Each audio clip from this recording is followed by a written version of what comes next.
Shogun, James Clavell's #1 international bestseller. Shogun, the Emmy Award-winning television masterpiece. The unforgettable epic of two warlords battling with destiny, creating a civilization for all time.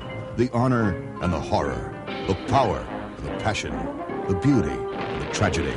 Richard Chamberlain, Toshiro Mifune, a 6-part epic presentation that is Shogun.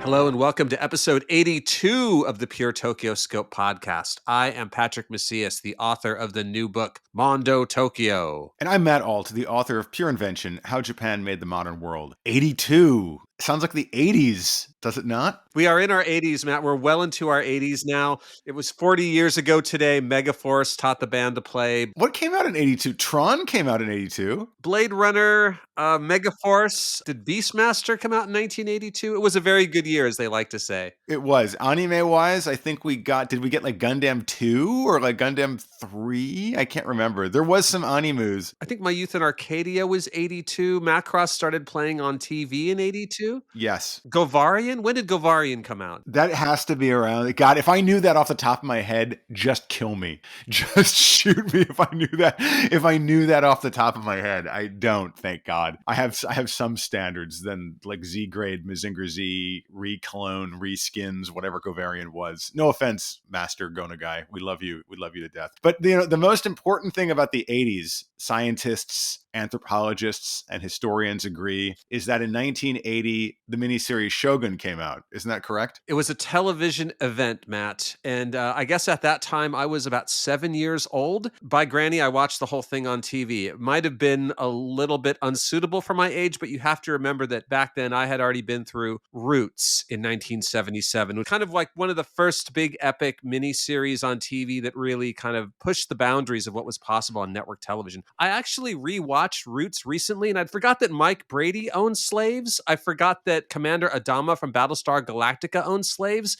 And they use a lot of words that white people aren't really supposed to use. Oh, man. God, I haven't seen that in a long... Isn't the star of that Geordie LaForge from Star Trek The Next Generation? LeVar Burton is in the first half, and then the older Kunta Kinte is played by John Amos of Good Times fame, the dad from Good Times, and lots of other things. Die Hard 2. Putting aside the words that were... The words we're not allowed to say on television or anywhere else anymore. How did it hold up, actually? Beautifully. Really, really, really well. I was very impressed. And also with just not only the storytelling and the production values, which are like on par with like feature films. I mean, you looked at TV back then and it was always like so overlit. Everything looks like different strokes, all in the family, but they're really going out on location and going for historical authenticity. And they were also really tying it in closely to the book by Alex Haley, Roots. And Shogun was definitely a result of this kind of like, let's adapt a historical epic for television. Let's take our time. I think the original Shogun ran 5 episodes, but 2 of them are 3 hours long. So there's about 7 or 8 episodes long. So there's a lot of story. They take their time and they shot it all on location in Japan. Oh, not Japantown, San Francisco?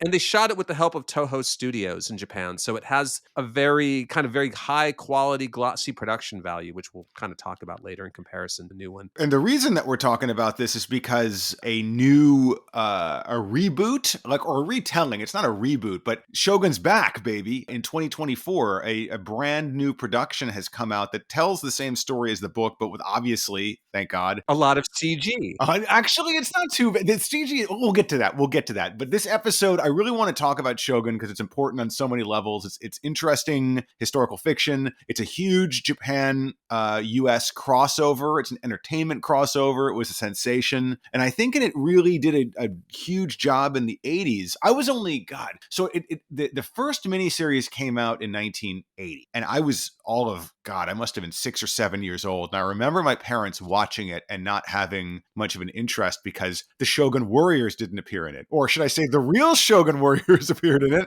Actual Shogun Warriors, but they weren't the Shogun Warriors I wanted to see. Imagine you enter the world of the Shogun Warriors. They're on the move. There's Raideen with delta-wing missiles, Dragoon with a star shooter, and Mazinga with a rocket launcher. The Shoguns. Imagine you command them to defend freedom, protect justice, and challenge evil. The Shoguns. They're ready to strike when you are. Shogun Warriors, Mazinga, Dragoon, Raideen, equipped with their own gear, each sold separately from Mattel. But on that note, actually, I think you wouldn't have the Shogun Warriors, I think, without Shogun, would you? Although I think the Shogun Warriors actually precede Shogun. Shogun Warriors started in like 78 or 9. So James Clavell's novel Shogun came out in 1975 and really kind of put the word Shogun out there in the public consciousness. The novel was like a bestseller. Well, I just remember seeing that book everywhere. Like everybody's family had it. My family had a copy. It was thick. It was like a grown-up book. I was like 7 or 8 years old. And I actually didn't read it until much, much later. I must have been in college, and I was kind of blown away. It's an amazing, amazing piece of historical fiction. James Clavell came by his Japan knowledge the old-fashioned way in a Japanese prisoner of war camp during World War II. So he had ample experience to interact with people who certainly imagined themselves as samurai and shoguns, even if they weren't. It's interesting that really, really brutal experience, which he used as the material to write his first book, which is called King Rat. Have you ever read that? I have not read any James Clavell fiction, I have to say. It's been a bit of an oversight. But someday I want to read the original novel of Shogun. I really grew up watching and loving that miniseries. I bought the DVDs. I bought the Blu-rays. Like I know it by like on the back of my hand. The book is great. And it's actually based on a real kind of time period in Japanese history called the Sengoku Jidai, the Sengoku era, which you might know from, it was used also for GI Samurai, which is called Sengoku Jietai in Japan. Are you talking about the era of the Warring States, Matt? I am talking about the era of the Warring States. It was basically a 16th century thing. It's the 1500s where you had all of these local warlords vying for control, and the big names that you might have heard from Japanese history: Oda Nobunaga, Toyotomi Hideyoshi, Ieyasu Tokugawa. All of these guys were rivals, friends, sometimes frenemies during that time period. And it's like just a hugely formative time for Japanese history. And it culminated with, there's all sorts of assassinations and intrigues and would-be shoguns dying without leaving an heir, and then who's going to take it over. And James Clavell mined that. And by the way, if you're interested in that, Hiroko and I wrote a lot about that period of history, because it's also that period of history that the real life historical ninja were active. In our book, Ninja Attack, True Tales of Samurai Assassins and Outlaws, which Tuttle put out in 2011. And so it's a really fascinating period. And James Clavell did a really, really, really good job of digesting it and kind of remixing it into Shogun. Yeah, I don't think many Americans had gotten their Japanese history lesson quite yet. No, I don't think so. There was World War II, and then there was, I guess, maybe like the samurai movies of like Akira Kurosawa, but those were more for like cineasts. Those were not like popular entertainment. So Shogun in 1980 and the book in 75, that's where we began to really learn as Americans about the roots of Japanese culture. And I think it wasn't like a necessarily something Clavell had intended, but I think it really influenced the way America looked at Japan as kind of this warrior nation of like someone who could write a haiku as well as cut your head off. And, the Nadeshiko Japan, the kind of like idealized feminine beauty of Japanese women, all that was in Shogun. And there was this tendency, I think, for decades after to kind of look at Japan in terms of like, it was basically the era of the Warring States, but in modern garb. The economic warriors of Japan. Well, it was around that same time that Ezra Vogel published that book, Japan is Number One. Japan was really an economic tiger. It's rising up as a serious rival to the United States, and Americans are starting to freak out about it, conveniently forgetting that the reason Japan was rising up as a economic power is because America had dumped so much money into it in the post-war era to make it like a factory for the manufacturing weapons for the Korean War and bases for the Korean War and the war in Vietnam. It was entirely a monster of our own making, but Americans had just completely forgotten that. And what they remembered was World War II, because when Shogun came out in 1980, you got to figure, what's the age of the average recruit in the 1940s? Like 18, 20 or something like that. So they're like in their late 50s. They're still pretty much healthy, hale, and hearty. And then this show comes out to sort of remind them of what bastards the Japanese were during World War II. So it's, but that being said, where to even begin with this? It's like Orientalist, but it's also done in this really beautiful style. Like you said, Toho's doing it. The kimono are amazing. The settings are amazing. The actors, it's Toshio Mifune.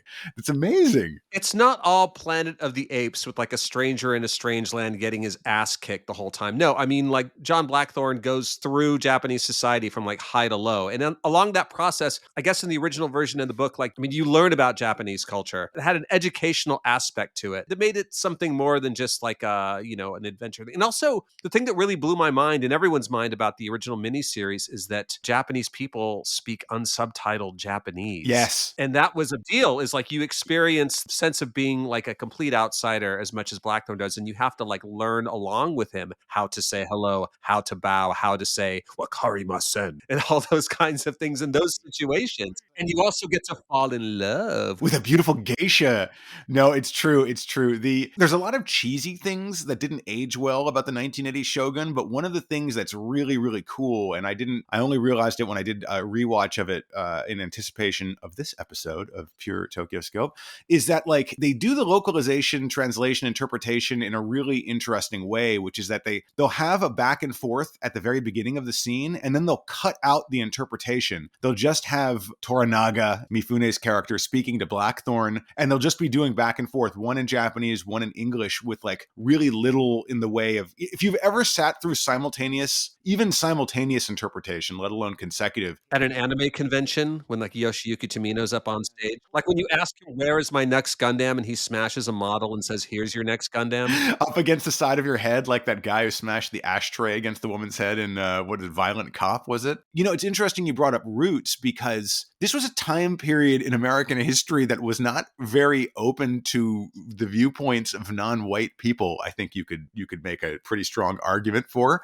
And so Roots, you know, you're kind of telling the story of how African Americans, how blacks came to the States, which is really, you know, fundamental, important stuff. And now you have this show where everybody's just speaking Japanese and they're like in period costumes. I don't think Americans could really wrap their brains around this. But they did, and it was a huge hit. And the Yes. word Shogun became part of the lexicon. We had the Shogun Warriors. We had Shogun Assassin. Shogun Sushi. We had the Shogun of Harlem in The Last Dragon.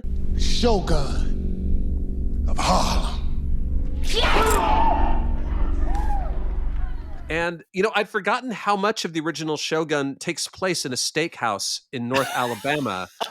Shogun means steakhouse in Japanese, doesn't it? There's an entire episode to be done on like Shogun plus word in English that was a huge meme of the 80s for sure. So let's talk a little bit about the production of this. It's very 80s. Like there's a narrator, like a really heavy-handed narrator. Are you talking about Orson Welles, Matt? Actually, I think it's Unicron is his real name. Orson Welles was his persona that he used on planet Earth, but he's actually Unicron. It's funny because we'll get to the 2024 Shogun. The 2024 in modern times, narration is seen as kind of passé and old-fashioned. You don't see many shows or hear many shows that have narration in them anymore. So one of the most dated things about Shogun is, it is the 14th century. It is the year 1598 of our Lord, you know, and it's like he's going on and on and on in this sort of like faux Shakespearean thing, but it actually sets the stage. Then he starts going, The French champagne has always been celebrated for its excellence. we will serve no wine before it's time. I mean, Orson Welles, the guy from the old wine commercials, that's the joke from Buckaroo Banzai. They're like, Orson Welles, you mean the guy from the wine commercials? Is that actually in Buckaroo Banzai? I didn't It is, remember because the War of the Worlds broadcast was real, because that's when the Lectroids from Planet 10 came to Earth. I remember that. I lived through that. Thank you, Buckaroo. Thank you for saving us. That was fake news, Matt. The whole War of the Worlds invasion thing was the original fake news. It really happened. Yeah, the fake news is that they didn't come up with the teased sequel, Buckaroo Banzai versus the World Crime League. They teased that at the end of the movie, and then it never came out. I'm very occult up, Patrick. I think before you die, you get to see Buckaroo Banzai against the World Crime League, and you get to see Remo Williams 2, which was also promised at the end of Remo Williams, The Adventure Begins. Yeah, actually, no, I'm glad you brought that up. I'm glad you brought up Remo Williams, because this actually links back into Shogun, because in my childhood in the 70s, you could potentially do a show featuring Asian characters, but they all had to be white actors, which is how you get things like Kung Fu, where they literally turned down Bruce Lee for the role and instead put David Carradine in. I mean, I love me some David Carradine Kung Fu, but like the idea that you would make a show, call it Kung Fu, and that like Bruce Lee is willing to do it. Like, you should be so lucky that your show is called Kung Fu and Bruce Lee is going to be in there. And then, oh man. And then, yeah, Remo Williams, which stars, what's his name? Joel Grey from Cabaret as Chun, the Korean martial arts master. Yes. God. You're taking a role from someone. You're taking a role from like a capable actor. Oh yeah, there's no Koreans out there who could have played a Korean. No way. We definitely need Joel Grey, a white guy, to do this. But in Shogun, the original Shogun, it's an all Japanese cast. They filmed all in Japan. It's basically a big advertisement for Japan, kind of a big warts and all advertisement in Japan, because some nasty stuff happens on your TV screen. I mean, there's decapitations, Blackthorn gets peed on. It's just some rough stuff. Someone gets boiled alive, spoilers. Yes. But yeah, and there are some very big names involved in the cast. Like your favorite, Frankie Sakai? Frankie Sakai from Mothra and The Last War. Yeah, plays Yabu. And, we've already touched on the fact that the Toshiro Mifune is in there. But the thing is he was only available for a short time, so he's not actually in it very much. And it's like a big event when he does show up. I mean, I guess he was too busy like shooting whiskey commercials with Francis Ford Coppola for Suntory. On the one hand, it kind of works because those high-ranking guys would not have come out that much. You know what I mean? They're like the kind of last people you meet before you get your head cut off or whatever it is. But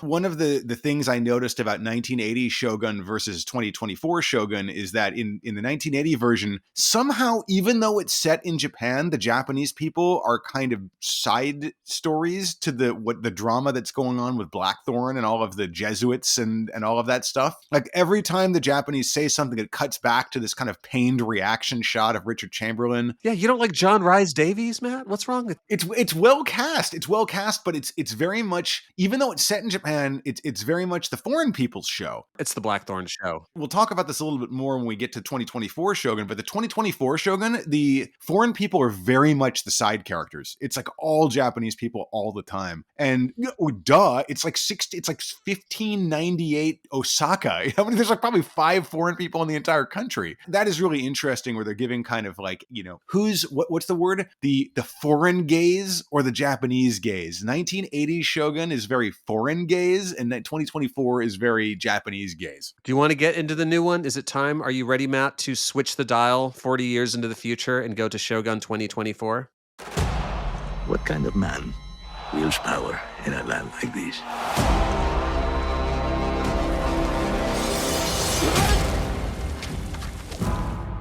Death is the only punishment here. I fought too long, too hard to get here. Life and death are the same. Both can have value and purpose. Only one is permanent.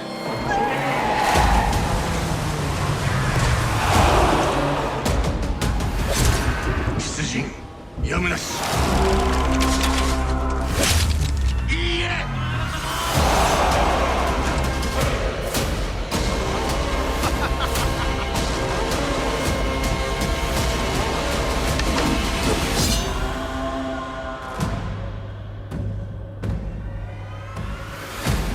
So it just started airing on FX. It's showing on Disney Plus here in Japan, which is great because you can watch like the Black Hole, and then you can watch the new Shogun like back to back. Disney Shogun. And I had initially thought it was being run by the same people who ran Game of Thrones, but it's actually not. It's a husband and wife team. I don't know if they were involved with Game of Thrones or not, but it has a very Game of Thrones vibe to it. Like the theme song, Shogun. No, I'm just kidding. There's no words. They must have pitched this. It's like, this is like Game of Thrones set in ancient Japan. I mean, yes. You can just see that elevator pitch. Like, well, the opening animation, which is like a ship sailing over a Zen rock garden, and with like the islands popping up, is very much like that kind of clockwork universe of the Game of Thrones opening. And it has that kind of casual violence and casual sex of Game of Thrones. So the thing is, a Game of Thrones is that's fake, Patrick, but this actually is rooted in some kind of history, which gives it like a little bit more power, I think, that Game of Thrones had. No offense if you're a are thronesy? Is that what they A call you?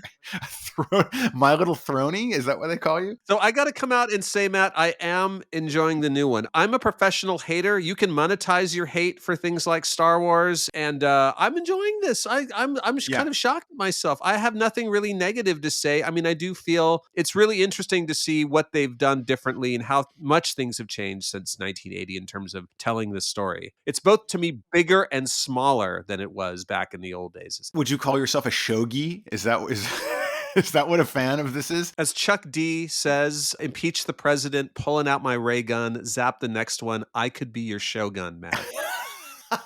Oh wow, I'd forgotten that. Chuck D is my Shogun.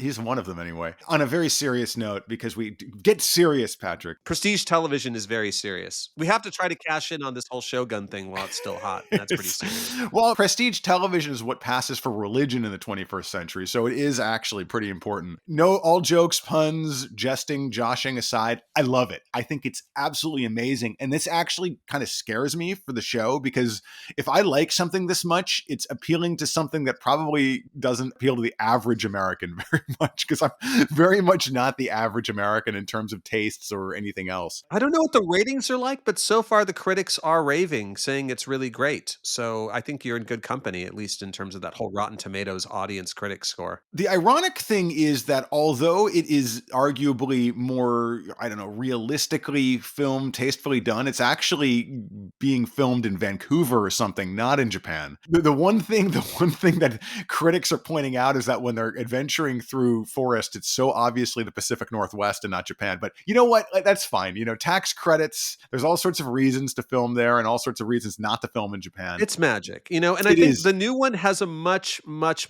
bigger sense of scale. I think, as you know from filming Kagemusha, if you move the camera in Japan like 5 feet in one direction, there's going to be like telephone poles in a pachinko parlor. Like there's a very limited range of places that, especially now, 40 years later, where you can film giant epic. You need CG, you need it, but it brings a touch of like artificiality to it. Like it has that kind of blue, steely look to it. I feel like I'm playing Ghosts of Tsushima, that PlayStation game. That's fine. I mean, they got to do what they got to do, but there's so much blue screen. There's so much British Columbia. I feel like the special effect now is just trying to make me feel like, you know, I'm in Japan, whereas before they were in Japan. No, totally. So it's a big difference. Totally. Although that being said, I'm really grooving on how much detail and how much effort they put into rendering these like 1590s Osaka street scenes. Hiroko, my wife and partner in so many things, has been doing breakdowns of the costuming on Twitter. She's been pointing out just how totally period accurate they are. Like they don't feature, the kimono aren't modern, the obi aren't modern. Like there's very different styles, and you can actually just, when you freeze frame a street scene, you can tell that they actually built little stories into them. Like, oh, this person must be a very high-ranking person. Oh, this person must be a very low-ranking. Oh, these people must be travelers. Oh, probably this person's like a prostitute. Oh, this person must be a merchant, a wealthy merchant. And you can actually tell, if you know, they put that much thought, study, and effort into it. So that's really impressive to me, because 99% of the time when you have a show where even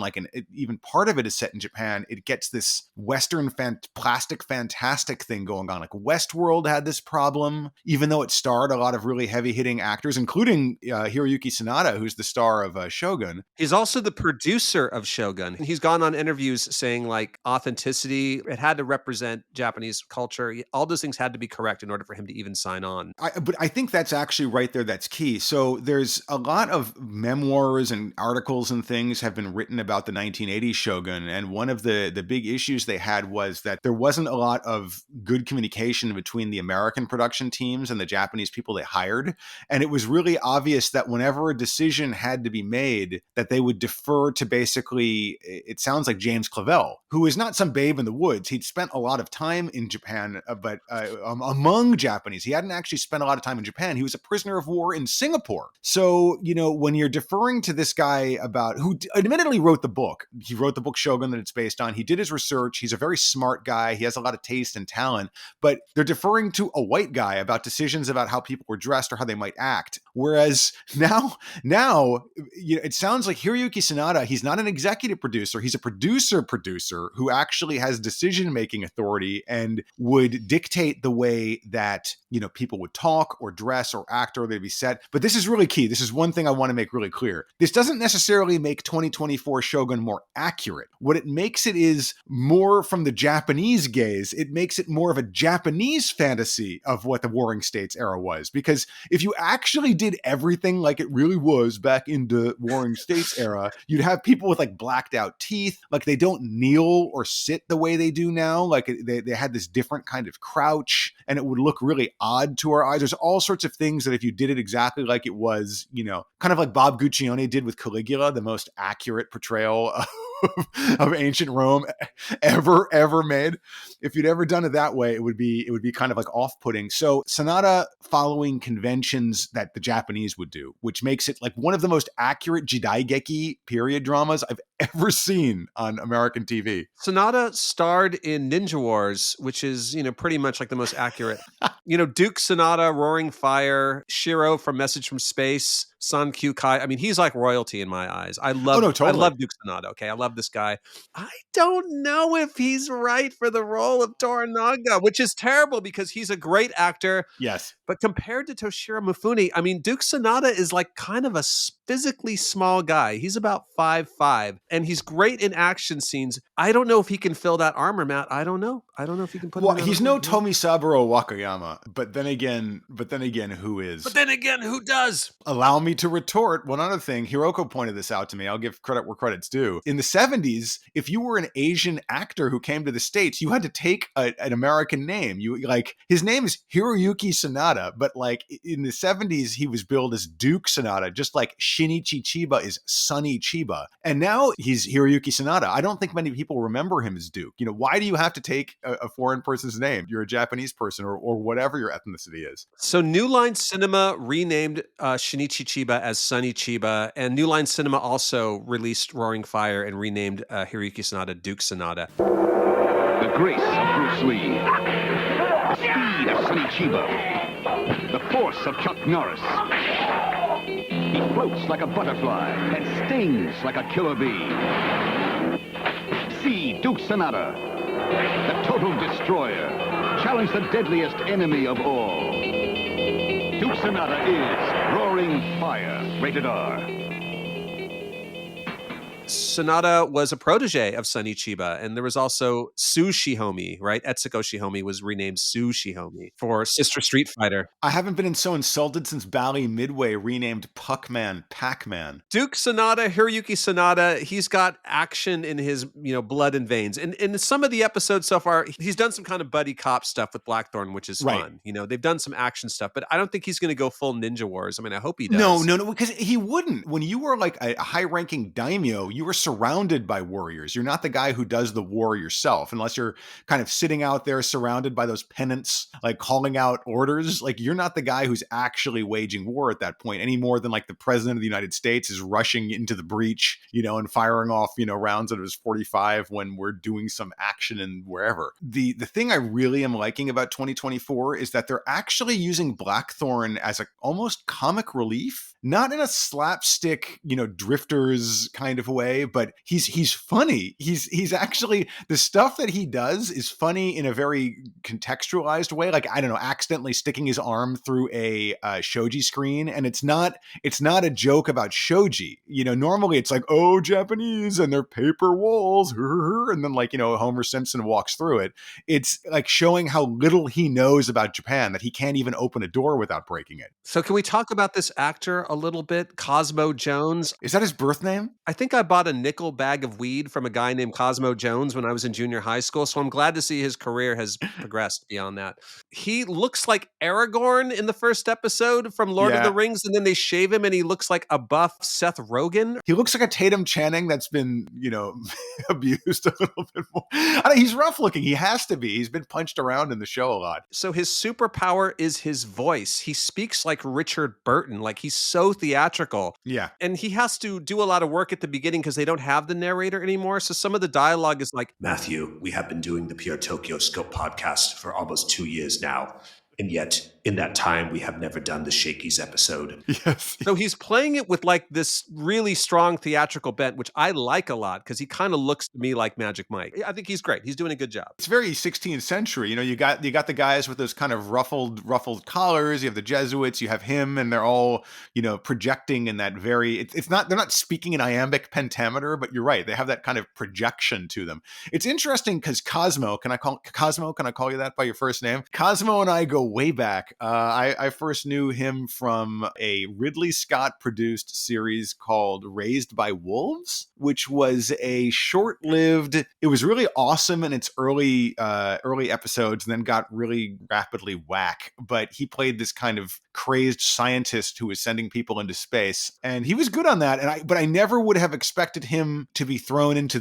like a role like this, a starring role like this, doing a great job compared carrying against it. Richard Chamberlain, who was, you know, a pretty great actor in the original Shogun as the original Blackthorn. So, Right. And also, you know, Sonata's up against the shadow of Toshiro Mifune, you know, maybe the greatest Japanese actor besides Tetsuro Tamba. I thought you were going to say Sonny Chiba, but they obviously studied the 1980s Shogun, you know, and I think they took a lot of the theatricality from it while kind of tamping down its worst excesses, you know. I'm so glad it doesn't have a narrator. I mean, I'm trying to think, what's the last movie or show or miniseries that we've seen that has a narrator in it? I can't even remember. It's just not Blade Runner? They don't even... Sushi, that's what my ex-wife... The charmer's name was Yabu. He had a samurai sword that could cut a man's head off. He liked to boil people alive and jerk off to the sounds of them dying. So 1982. So basically you're saying that's the last time we had a Conan. Conan had that. Mad Max had it, but it was actually being told by we later learned it's actually being told by one of the characters. Yeah, there was a lot of narration back in the day. I'm not against narration, but yeah, they did the right thing here, although they kind of have to do what they call lappiness. They kind of always have to say, Matthew, you and I have been at sea for 2 years now. As you know, the Portuguese are doing this and the Catholics are doing that. The interesting thing about that, or the funny thing, rather, I should say, is that, you know, I've been watching this with Hiroko, and as someone who does not have a lot of background in what the kind of religious wars of Europe were in the 16th, the 15th and 16th centuries, she's like, oh, Catholics and Protestants I didn't realize this was, and I'm like, yes, that still is in many quarters a big deal. It's a lot of history to take in for people who aren't familiar with it. I guess they assumed that Westerners would be. And so when we actually sat down and watched the 1980 Shogun, which has this really heavy-handed narration, it's like, yes, the Protestants are at war, and the Spaniards the Dutch have sent out this ship to raid and plunder all along the Pacific. And, you know, and he actually tells the whole context that's missing from this one. And she's like, oh, now I get it. That's what it's about. So it actually helped. It just sounds kind of cheesy right now is the only problem. I'm okay with a narrator. Orson Welles, I mean, he narrated the original trailer for Star Trek, the motion picture, so. It will startle your senses, challenge your intellect, and alter your perception of the future by taking you there. Star Trek, the motion picture, rated G. I think one big difference between the new Blackthorn and the old one is that this new Blackthorn doesn't really resist all the cultural differences. You know, like he just kind of rolls with it. The old Richard Chamberlain Blackthorn was like raw fish. Ew. Yeah, and the new one just kind of rolls with it, which is fine. And I just feel like there's so much less resistance. I feel like the new one has to do so much less educating the viewer on what Japan is, what a bath is, what raw fish is. Like after 40 years of pummeling our brains with Japanese content, I mean, people don't need that as much. They don't need to learn Japanese culture as much as they used to, I think. Oh, Patrick, I believe what you're saying is 1980s Shogun walked so that 2024 Shogun could run.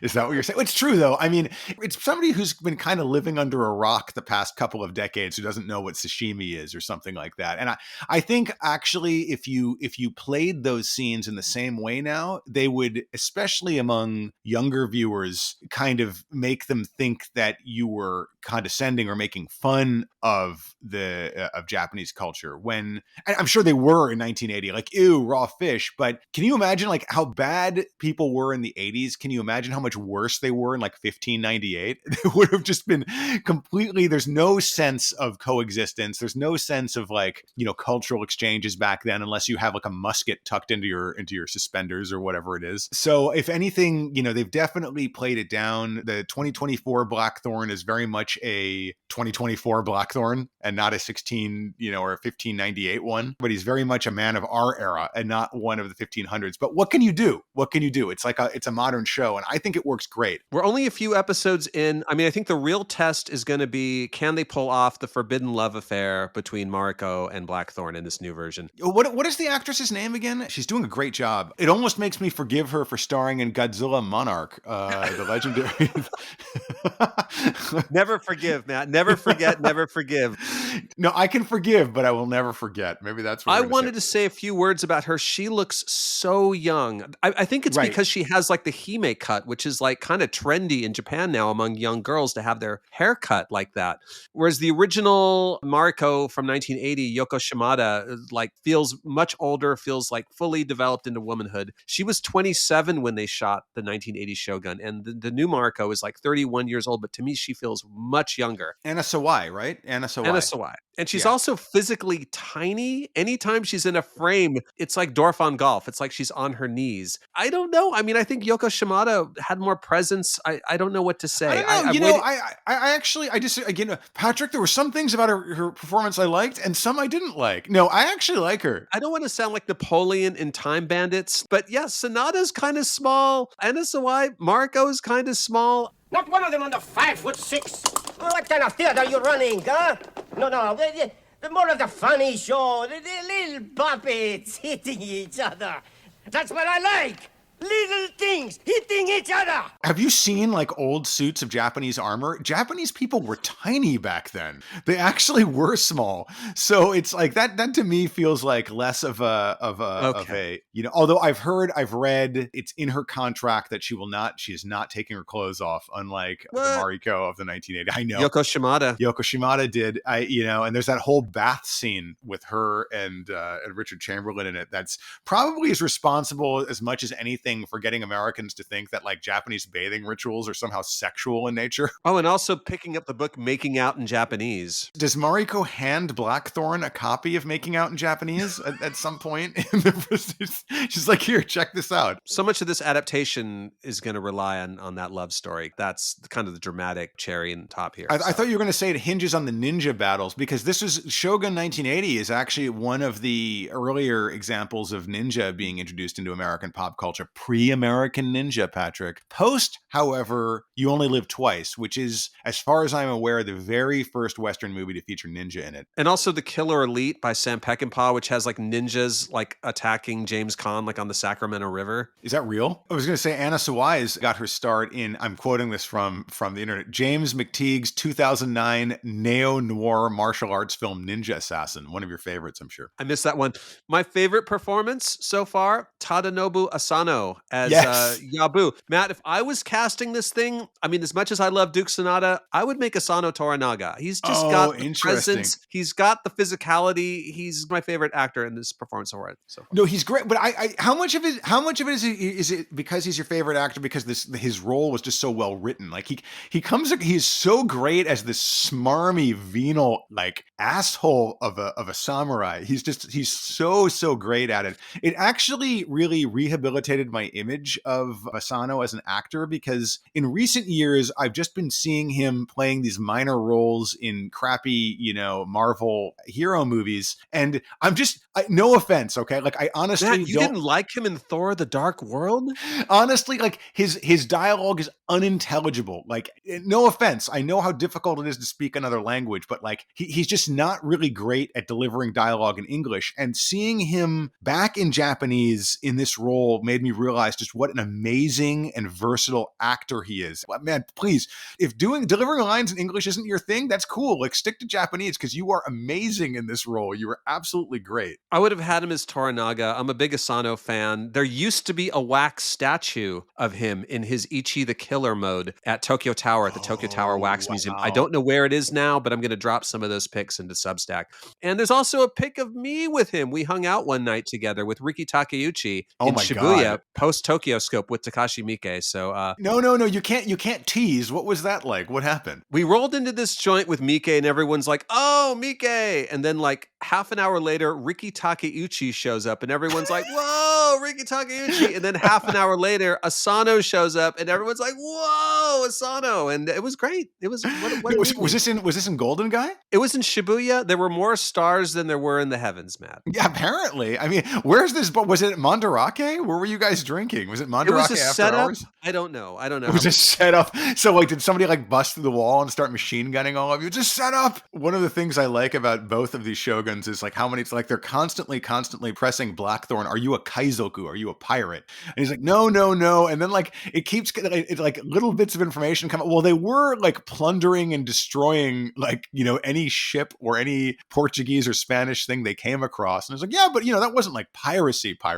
Yeah, they make Blackthorn so sympathetic in the original. He's literally like Charlton Heston in Planet of the Apes. Like you're rooting for him just to survive. And in the new one, they are revealing how morally gray he is in this situation. Well, and I think they make it much clearer in this version just how much religion, Western religion, Christianity, Catholicism, Protestantism, what have it, represented cultural imperialism back then. I think even in the 1980s version, even though they're showing all of this kind of discord between the papists and the Protestants, it's still kind of assumed that Christianity is this kind of force for good in the world. Whereas in this one, it's really obvious that like nothing is sacred. It's all about money, get rich or die trying. They're like smuggling guns. They're like doing all sorts of things. They're opening steakhouses. They're like... They're launching toy lines. When are they going to hire us to script the Shogun Warriors prestige television show based on the Marvel comics where you have these like 4 random people piloting the robots against the Fantastic Four? When, Patrick? When? We're only 2 episodes in to the new Shogun. There's 8 more to go. So, I mean, Shogun Mania has not yet reached its climax. Listen, I don't want to do any spoilers, but in the last episode, they wind up in 1980 where they're filming the 1980 Shogun series. They find a time warp in a cave. They find a hot tub time machine. The bath with Richard Chamberlain and Yoko Shimada transports them in time. And suddenly they're on the set of the 1980, just like Galactica 80, my favorite. Then Unicron comes out of the sky and destroys the Earth, and the Autobots have to assemble or something. Planet Eater, wine drinker, Unicron. We should, somebody has to do a supercut of this where they put Unicron's narration over the 2024 Shogun. Enjoying the new Shogun. Watch it. It's a moment. Let's cash in on it while we can. I'm making my Shogun t-shirts right now. Do you think it will inspire a new generation to learn Japanese and come to Japan and learn the way of the sword like Mark Zuckerberg? Somebody sent me the picture of have you seen this, like the sepia toned image of Mark Zuckerberg sitting like wearing a male like hakama kimono, like sitting in this Zen garden with his sword on his leg? Have you seen this photo? I've seen photos of him working on a sword like Conan the Barbarian. No, it gets better. It gets way all of this. It was just a setup, Patrick, just like you in Shibuya. It was all a setup to take this photograph, this sepia toned photograph of Mark Zuckerberg sitting there with a sword in his lap. Doing like some Last Samurai shit. It was sent to me by a friend who said, "Is this what a modern midlife crisis looks like?" And it's the funniest fight. He looks like one of those replicants from the Quester tapes. Maskatron, something like that. Looks like Maskatron. And the best part is he has his 2 swords on his hip still sheathed, but he has this unsheathed sword held blade down against his leg. Like he's gonna kid, you're not gonna shoot your eye out. You're gonna cut your leg off. We're gonna post this picture in the show notes. It's going to be mandatory material for history students in the future of something or another. Under the heading Mighty Whitey ? He is the Mighty Whitey. He is. Hey Patrick, that's a little close to being an ethnic slur, but we'll allow it here because he is the whitest guy I've ever seen.